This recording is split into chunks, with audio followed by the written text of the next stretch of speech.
Good morning, everyone. Whether you're watching live on Facebook Live or whether you're watching an archive on Facebook or on YouTube, thanks so much for watching my daily video blog. This is day 3 of my blog and the 47th day since I arrived home from a trip to Haiti and started staying home. We are doing okay, and we hope that you are too. I did just want to comment that this isn't really a current events blog.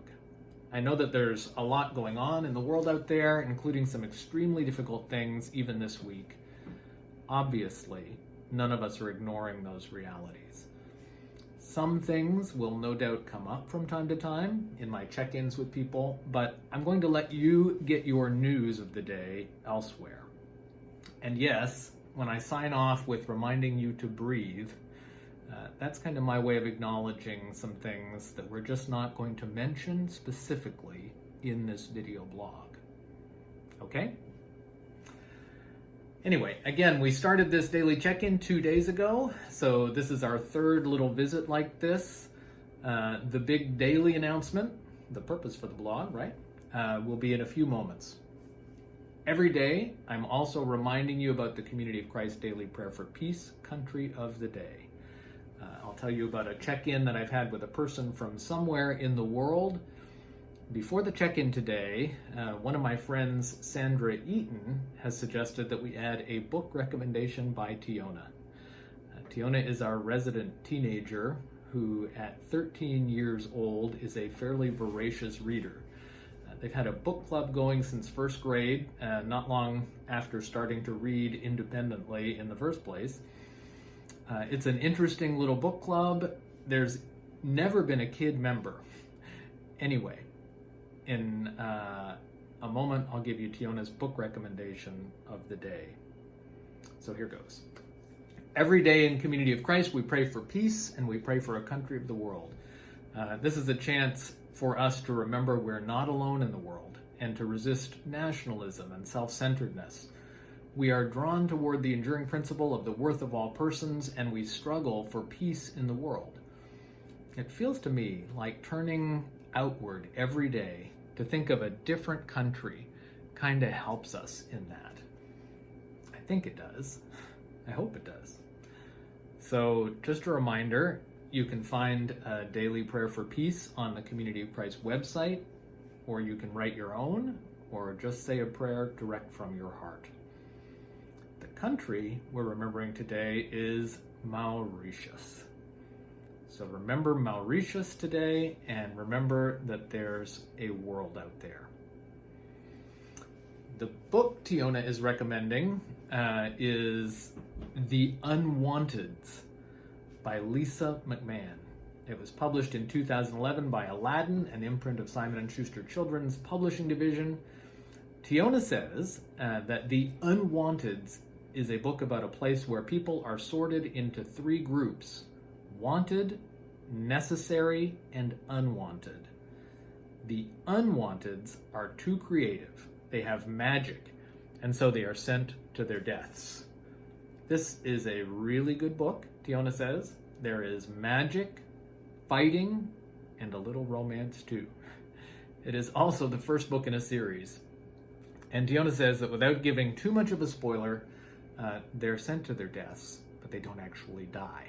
So don't worry. Thank you, Tiona, for the book recommendation, and thanks to Sandra Eaton for recommending the recommendation. Today, I want to briefly tell you about a check-in I had with the amazing Darcy Bowles. First thing about Darcy is really just that for me, Darcy is one of those people who reminds me of the mysteriously delightful ways that the universe bends and folds so that we get to cross paths with people for the first time who we're already strangely connected with. When I first met Darcy, I quickly realized she was the sister of the house president for my wife's dorm at Graceland, her first year there. Yay, Eponymie. Then I realized that Darcy had grown up in what we used to call, in the Community of Christ, an appointee family, and that she had spent part of her childhood living in Tahiti, just like our oldest kid did, when I was assigned there to serve the church in Tahiti. But Darcy is all grown up now. Today's Darcy has been serving as pastor for a number of years for the Community of Christ congregation in Los Fresnos, Texas. Los Fresnos is way down in what's known as the Rio Grande Valley in far south Texas, not far from Brownsville and Matamoros on the Mexico border. The Los Fresnos congregation is wonderful in so many ways. They are part of the Mexico-Texas Mission Center, and that's a mission center that has congregations on both sides of the USA-Mexico border. When they hold Mission Center Conference, they're in Spanish and English. Everything has to be translated and interpreted simultaneously. It's a glorious place to appreciate a little more of the diversity of God's human creation. It was great visiting with Darcy yesterday. I knew that one of Darcy's sons had been teaching English in South Korea and that he had managed to return just before all the travel restrictions went into effect. So I was glad to hear that he's been doing well. Darcy told me that the congregation is meeting regularly via Zoom during the pandemic. They're actually collaborating with the nearby Harlingen congregation and taking advantage of Earl Gander's techie skills. You should actually check in with Earl another day. But they're meeting on Sundays, and they've actually revived their old Wednesday night prayer meetings online.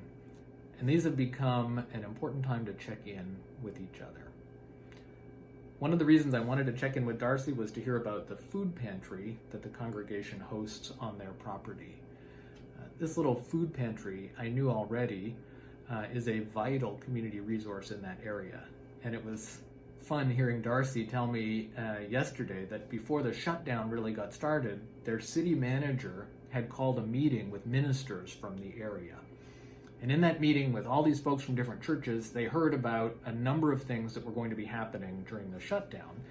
And Darcy had asked about the food pantry, and the manager had quickly and firmly answered that the food pantry absolutely must stay open. So it has. But not without challenges. Darcy was telling me about them having to use protective gear and to adjust their schedule. Instead of several families being called to come in for food at the same time, they've been spacing out client arrivals. But it's been working. And since the pandemic, they've added 100 new families to the list of clients that they serve. So they're now serving 600 families. Darcy told me a little about her professional work during the shutdown. Darcy works in the schools with kids learning to deal with dyslexia. So like a lot of school teachers, Darcy has been faced with having to adapt to a whole new format, coaching kids individually via Zoom. She had to put together a mountain of new resources and for every age and grade level and situation. She told me that at the start of the shutdown, she was working from the wee hours of the morning to very late at night. It was exhausting and frustrating. This is actually Darcy's last year of teaching. She's scheduled to retire. So, this was also feeling like a huge disruption to the very special last months of her teaching career. But then she had a very special experience with one of her students. She was on a Zoom with a young student working on her dyslexia. And in the background, Darcy tells me, she suddenly realizes that she can hear the child's mother singing a lullaby as she tries to settle her baby to sleep. She was singing "You Are My Sunshine," a lullaby that Darcy used to sing to her kids when they were little. And Darcy told me that in that intimate moment of social connection with this family, in their home, the whole thing changed. Darcy said it was like a revelation or an epiphany. that what she was going through was and is a privilege and a blessing and not a burden. I'm so glad I checked in with Darcy yesterday. It made my day.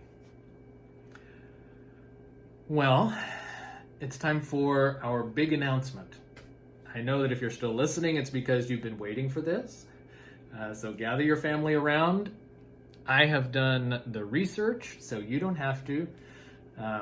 And when I say I've done the research, I mean that I've asked my wife. Believe me, today we're 1 month away from 29 years of marriage, and I've always found her to be extremely reliable on this kind of thing. Okay, so here it is, the big announcement for today. Da da da da da da da da da da da da da da da da. Now in this moment, now in this day, but the question is, what day is today? Wait for it. Today is Saturday! Yay, Saturday! Yay, Saturday! Okay, well, I'm not going to keep you much longer than that. This little video every day is all about reducing your stress and keeping you more grounded as this quarantine drags on. I'm hoping to be back again tomorrow with another What Day Is Today video blog. I will also announce the Daily Prayer for Peace Country of the Day, so you'll be ready for that. And let me know down in the comments if you want Tiona to provide another book recommendation. I think we can convince them to do another one of those for us. And I'll check in with another person and update you on how they're doing. So, I know that you've got lots of options on Sunday for online spirituality. I hope you're finding meaning in that. I would like to invite you to attend the wonderful Inclusive Church Beyond the Walls service put together by the Toronto Centre congregation. You can find that on Facebook or YouTube, or you can just go to their website, centerplace.ca. Their service brings together participants from around the world in multiple languages. It is a joy every week.